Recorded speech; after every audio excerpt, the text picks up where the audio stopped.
कौशाम्बी के थाना करारी के अंतर्गत आज दिनांक 20/10/2025 को करारी के ही ग्राम रक्सवारा के पास पे एक सोदिया पुल है, वहां पर एक 100 के पड़े होने की सूचना प्राप्त हुई। जरिए दूरभाष सूचना प्राप्त हुई, तत्काल स्थानीय पुलिस मौके पर पहुंची और 100 को कब्जे में लेकर के उसका शिनाख्त करते हुए पोस्टमार्टम के लिए भेज दिया है तथा 100 की शिनाख्त करने के उपरांत उनके परिजनों से लिखित तहरीर प्राप्त कर अग्रिम विधिक कार्रवाई प्रचलित है।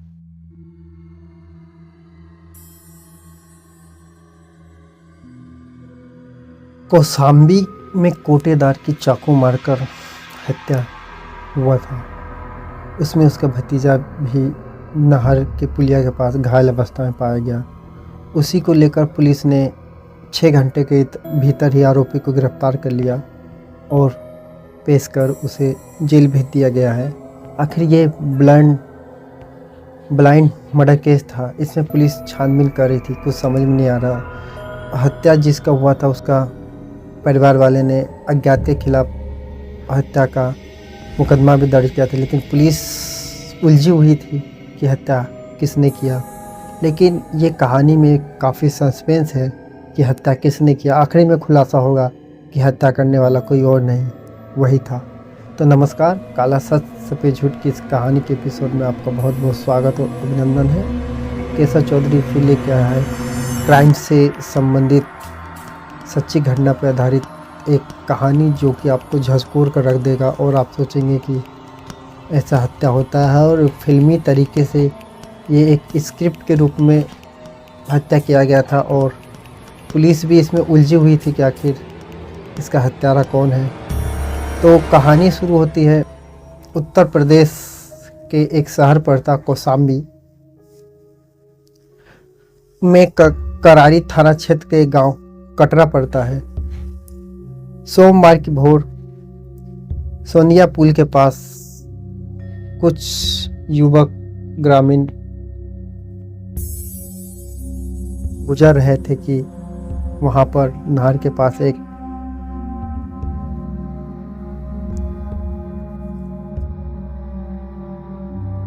लाश पाया गया था, जिसको चाकू गोदकर बेरहमी से हत्या कर दिया गया था। और वहीं कुछ दूर 25 मीटर के पास ही नहर के पटरी पर एक युवक भी अचेत अवस्था में पड़ा था। ग्रामीण की भीड़ जुटी। भीड़ ने पुलिस को सूचना दी। पुलिस पर मौके पर आई और पुलिस जब मौके पर आई तो उससे पहले ही उसके परिजन, युवक के परिजन जो घायल अवस्था के युवक थे, उसको हॉस्पिटल में एडमिट करा दिया गया था। पुलिस आई, सबको शिनाख्त की। उसके बाद उसे पंचनामा कर पोस्टमार्टम के लिए भेज दिया गया।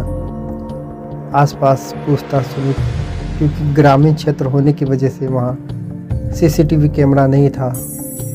तो उसके बाद पुलिस ने एक इलेक्ट्रॉनिक तकनीकी के माध्यम से अपना जांच शुरू की। तो जांच के बाद पुलिस, जो उसका भतीजा था वो हॉस्पिटल में एडमिट था, तो वहाँ गई उससे हाल चाल लेने के लिए। वहीं पर कुछ संदिग्ध प्रतीत हुआ और पुलिस की सुई जांच में उसके तरफ घूम गया। और आखिर क्या था पूरा मामला। टकसाला गांव में एक 50 साल का छेदी लाल रहते थे। गांव में किसानी करते थे। उसकी पत्नी कोटेदार चलाती थी और उसका एक भतीजा था जिसका नाम राहुल था। 26 साल का भतीजा राहुल था। कहते हैं कि वो हमेशा अमावस्या के सवेरे चित्रकूट के पास एक मंदिर पड़ता है,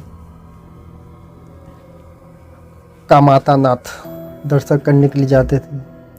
तो चाचा ने अपने भतीजे को कहा कि चला जाए वहाँ दीप जलाने के लिए और मंदिर पर दर्शन भी किया जाए। उसके बाद ही दोनों सोमवार सुबह करीब 4:30 अपने भतीजे के बाइक से चित्रकूट कामातानाथ दर्शन करने के लिए निकले थे। और उसके बाद 6 बजे घर को सूचना मिली कि उसके पति को हत्या कर दिया गया है और उसका भतीजा भी वहाँ अचेत अवस्था में पाया गया। कहते हैं कि ये सूचना उसके भतीजा ने ही अपने मोबाइल फ़ोन से घर में दिया था और घर के लोग आए तो भतीजा को तो हॉस्पिटल में एडमिट करा दिया गया, लेकिन उसको चाचा तो कहते हैं कि इस तरीके से चाकू से वार किया गया था कि उसके हाथ भी बाहर आ गए थे, शरीर के अंग भी गंभीर चोट के निशान थे। पुलिस जांच पड़ताल कर ही रही थी तो उसमें पुलिस जब उसके भतीजे से पूछताछ कर रही थी तो कुछ संदिग्ध पैदा हुआ और जब उससे थाने लेकर करारी से पूछताछ शुरू की तो उसने टूट गया और अपना जुर्म कबूल कर लिया कि उसने ही अपने चाचा को चाकू से वार कर हत्या कर दिया गया। ये एक प्लान के तहत किया गया था। कहते हैं कि 20 दिन पहले ही कुछ ज़मीनी विवाद को लेकर चाचा भतीजा में झगड़ा हुआ था। उसी रंजिश को लेकर भतीजा के सिर पर खून सवार था और मौका देखकर ही वो उसे मारना चाहता था। मौका मिल नहीं रहा था, लेकिन वो मंदिर दर्शन करने के बहाने चाचा को अपने साथ लिया और चित्रकूट कामतनाथ दर्शन करने निकले थे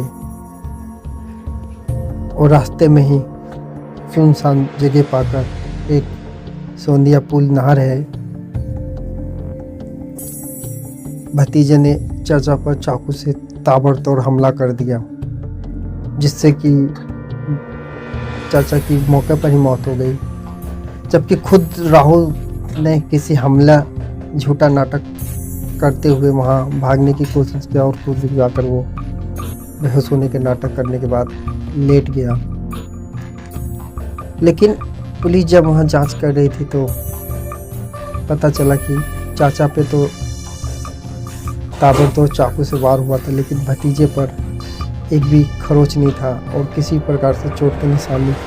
वैसे संदिग्ध एक पैदा हुआ और उसके बाद जब पुलिस हॉस्पिटल गई वहाँ पूछताछ करने के लिए तो वहाँ कपड़ा भी वो दूसरा पहना था, उससे भी संदिग्ध प्राप्त हुआ और फिर पूछताछ करने के बाद इस ब्लाइंड मर्डर केस का खुलासा हुआ और चाचा को किसी और ने नहीं बल्कि उसके 26 वर्षीय भतीजे राहुल ने ही चाकू से ताबड़तोड़ हमला कर उसे मौत के घाट उतार दिया और बचने की लाख कोशिश किया। लेकिन कहते हैं कि अपराधी कितना बड़ा अपराध क्यों ना कर ले, वो बचने की कितनी बड़ी कोशिश कर ले, लेकिन वो नाकाम होता है और कहीं ना कहीं छोटा सा एक निशान छोड़ देता है। उसी को पुलिस जांच में आरोपी तक पहुंचा जाता है। इस पूरे मामले में ये भी खुलासा हुआ है कि ये जो रंजिश थी ज़मीन का विवाद था, जिसे लेकर दोनों में झगड़ा हुआ और चाचा ने अपने भतीजे से माफ़ी भी मांगा था, लेकिन कुछ असर नहीं हुआ, आखिर उसे मार ही दिया गया। तो ये एक रिश्ता का खून था। क्या पता चाचा को पता नहीं था, जिसे मैं दर्शन करने के लिए उसके बाइक से मैं जा रहा हूँ चित्रकूट, वही हत्यारा निकलेगा और वही मौका देखकर मार देगा। तो ये एक प्रकार से रिश्ते का भी खून था और क्या कहें, किसी पर भरोसा करने लायक नहीं, कब कौन किसको धोखा दे दे और कब धोखा दे के किसी को मार दे। तो फिलहाल कहानी में इतना ही था कि रिश्ते का अंत कैसा होता है कत्ल करके, और पुलिस गुत्थी सुलझाने में लगी रहती है कि कोई आरोपी और निकलेगा, कोई आरोपी और निकलेगा हत्यारा, लेकिन बाद में पता चलता कि हत्यारा कोई और नहीं, घर के ही लोग हैं और उसमें उसका भतीजा दोषी पाया गया। तो फिलहाल पुलिस ने उसे गिरफ्तार कर जेल भेज दिया गया है और एक तरीके से इस हत्या होने से घर में दुख का पहाड़ टूटा हुआ है। अब कैसे फैमिली उभरेंगे इस दुख के पल से, ये तो वही लोग जाने। तो कहानी इतना ही था कि खून का कत्ल, रिश्तों का कत्ल मौका देकर कर देते। छोटी छोटी बात को दुश्मनी ले लेते हैं और मौका देखते से उसे मार देते हैं। तो फिर मिलेंगे किसी नई कहानी के साथ। जब तक के लिए इजाज़त दीजिए। कहानी कैसी लगी इस पर कमेंट्स करें, अच्छी लगी तो लाइक शेयर और सब्सक्राइब जरूर करें।